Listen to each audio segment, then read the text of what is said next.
guys, so as you know, it's close to Thanksgiving. And I figured I'd make some content related to Thanksgiving.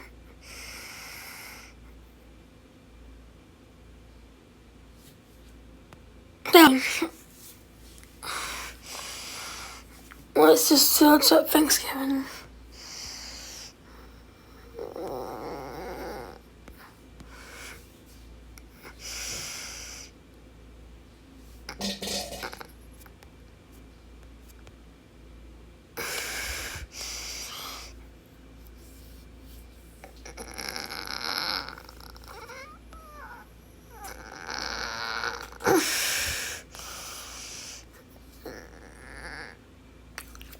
To start us off, let's start with a bit of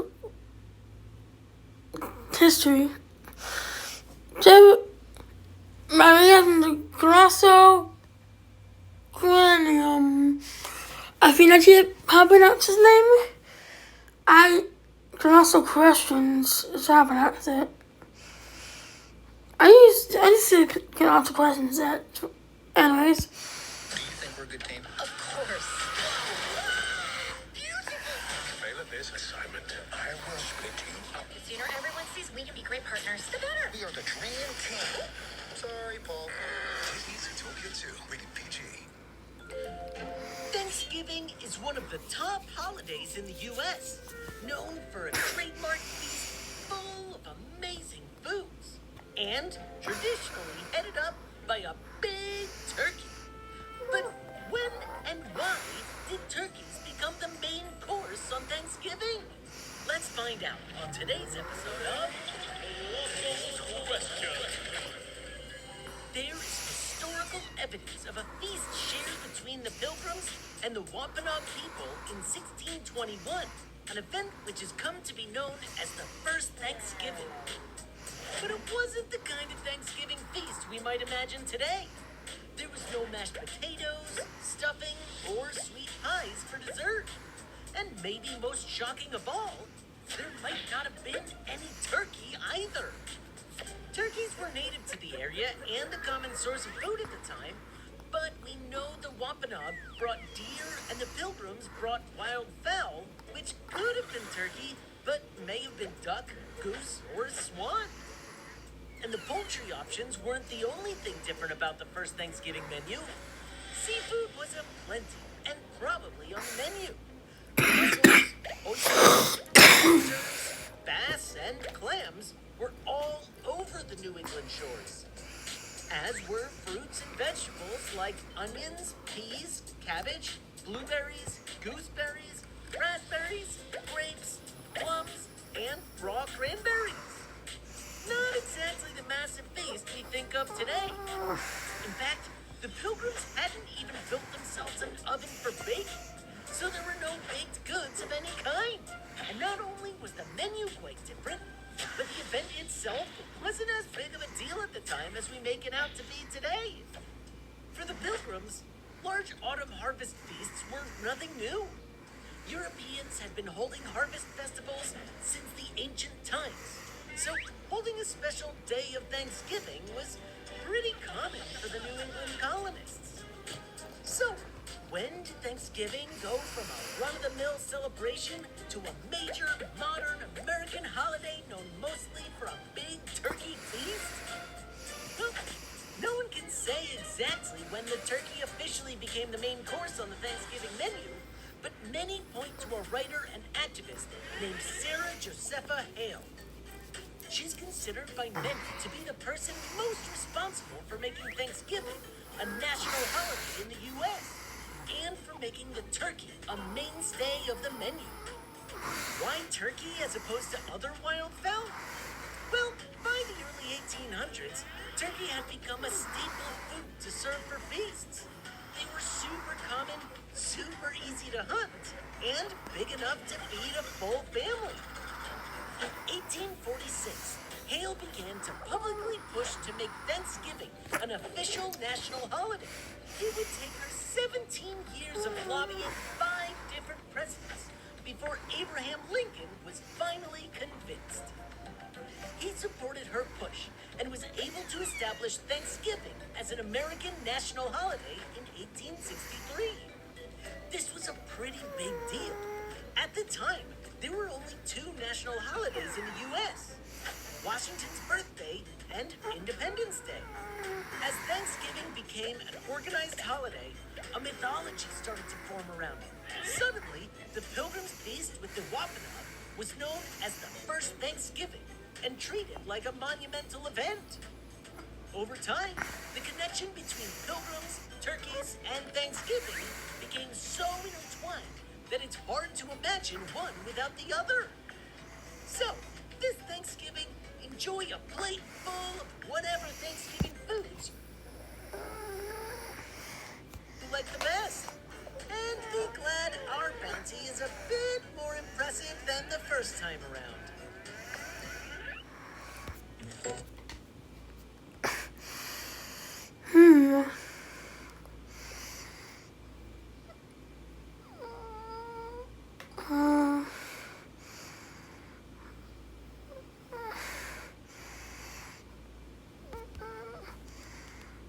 Look at dessert recipes. Specifically, we're going to learn how to cake it.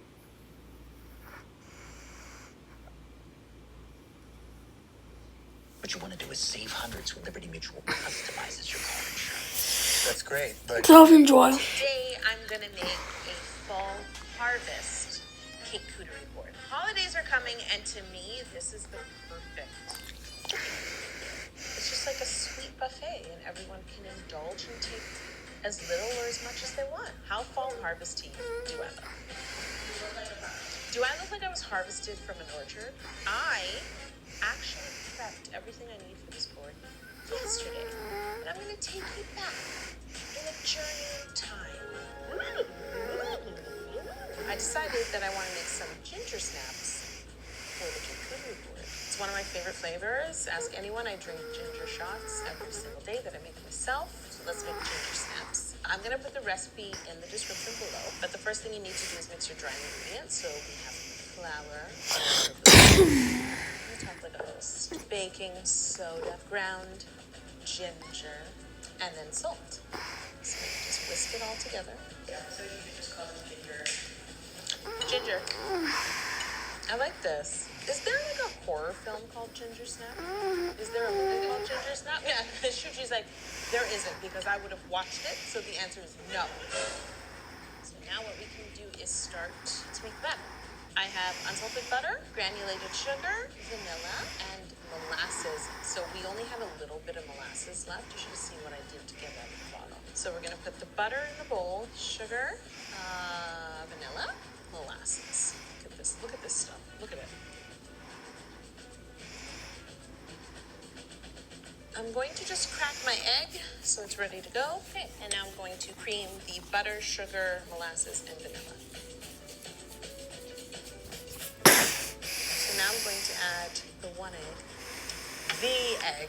So because there's so much liquid in this butter and sugar mixture, it's not going to get as light and fluffy as normal butter and sugar would, because the molasses is liquidy and it's heavy and it's sticky, but as long as it's well mixed together, you're good to go. Now I'm going to start to add the dry ingredients.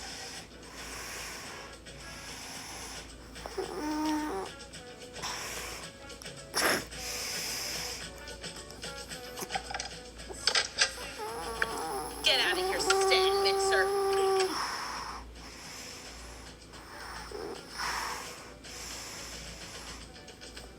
Oh no! I got it on my shirt. My ginger snap dough is nice and chilled. I thought we agreed that you're gonna call them ginger. Oh, my ginger dough is chilled, and now I'm going to scoop balls of the dough and roll them in some granulated sugar.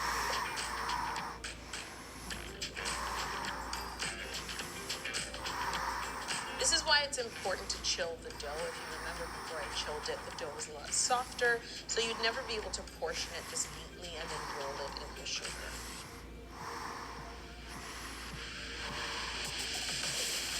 I'm gonna flatten these cookies a little bit. You can use a glass at home if it's just for a bowl. As long as it has a flat bottom, I'm using a tiny cake pan. Oh, they're so cute.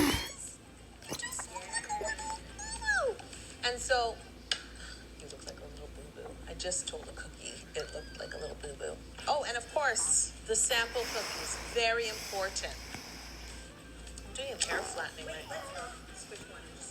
Okay, I love this. Do you see us with our baking experiments? Now I'm going to make my spiced nuts for my fall harvest cake. I love this recipe. I actually like these to just put out in a bowl at a party because they're delicious. So they're going to be really great on this cake cootery board. And they're simple. You just need butter, dark brown sugar, walnuts, and cinnamon, butter. That was like a puff.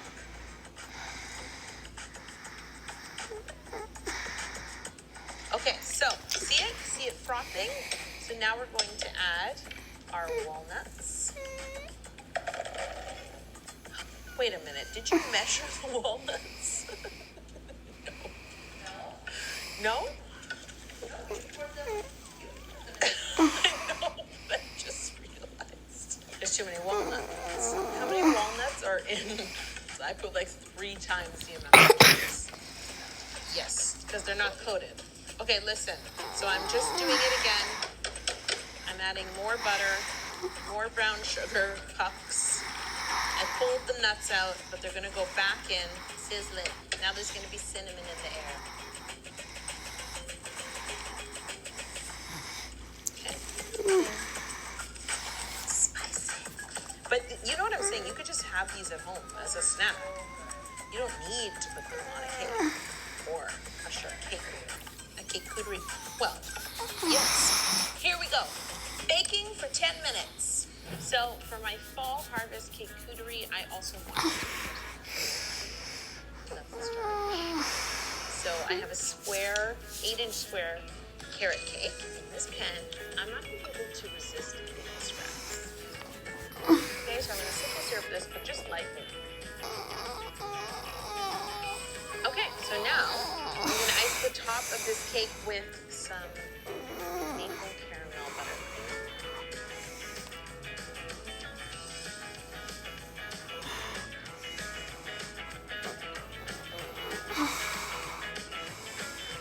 Okay, come with me, cake, and let's chill. The ginger snap cookies.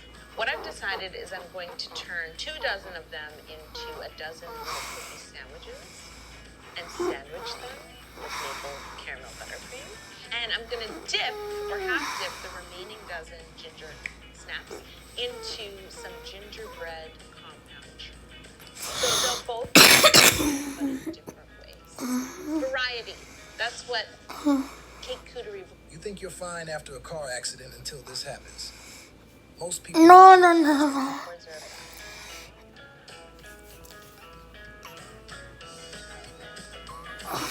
And I will say, depending on the time of year, it's not really happening to me now, but you might want to just chill these for a moment, just to let the buttercream set before you add it to your cake cootery. Okay, as promised, with the remaining dozen ginger snaps, I have some melted gingerbread flavored compound chocolate. So what I'm going to do is half dip the ginger snaps. And then you can shake off the excess. I'm gonna shake it. See what I did there? Oh yes, I like you. Okay, gold. You know what I mean? I don't want to overdo it. It's just a subtle accessory. Yeah.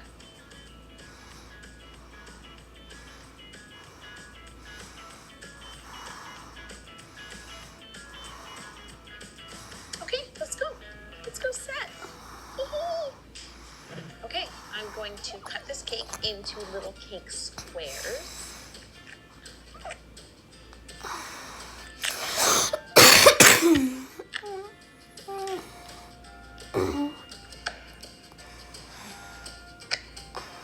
So I'm just going to do a little simple, this is just something to hold up the garnish.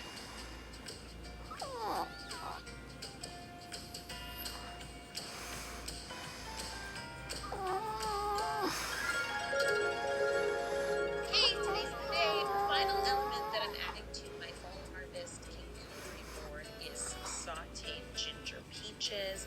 I this recipe. I put it inside my Fall Harvest cake in layer up. However, I love these peaches. I would put them on a cheesecake. I would put them warm on ice cream or on a Fall Harvest charcuterie board. I still want to say charcuterie board. And then you need some brown sugar, unsalted butter, and ginger. So to saute these peaches, you just want to turn your pan on, turn the heat on under your pan, let it heat up, and then we're going to add 2 tablespoons of butter and 2 tablespoons of brown sugar to it. That a bit, and then throw in some ginger, and then we're going to lay the peaches in. And you don't want to overcook them. We're just going to saute them lightly till they soften and they caramelize, but they're not going to be done. I'm going to turn down the heat a bit, and then I'm going to start to lay in my peaches. So I want to make sure that I fry both sides of the peach, or saute both sides of the peach.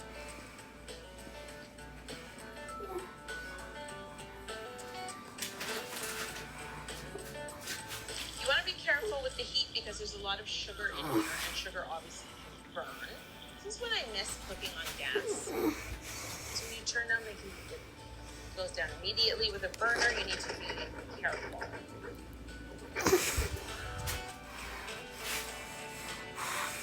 Oh my gosh, this smells so good. Okay. There is just so much goodness going on this board. I can't wait to assemble this. Look at this board. This is a board. Oh, the board! You're not gonna do like a choo-choo? Alright. It's like I'm just having fun as I go. I can improvise, I can change my mind, I can switch it up. I love camping. It's okay to put store-bought things on the board. Do as little or as much baking as you want to do. You can keep the extra to refill the board as needed.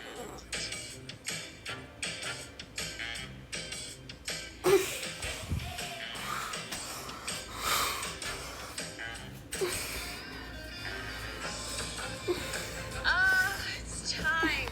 Okay, I'm gonna help myself.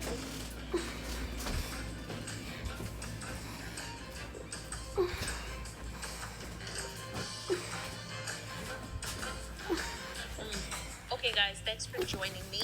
I'm gonna go lay down on the couch. There's a couch just in that other room that you guys want to see. Alina, can you bring me the board? Put it on the laptop table.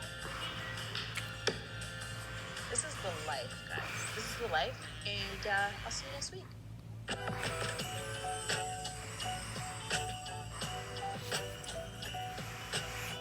Hey guys. So my neck is hurting.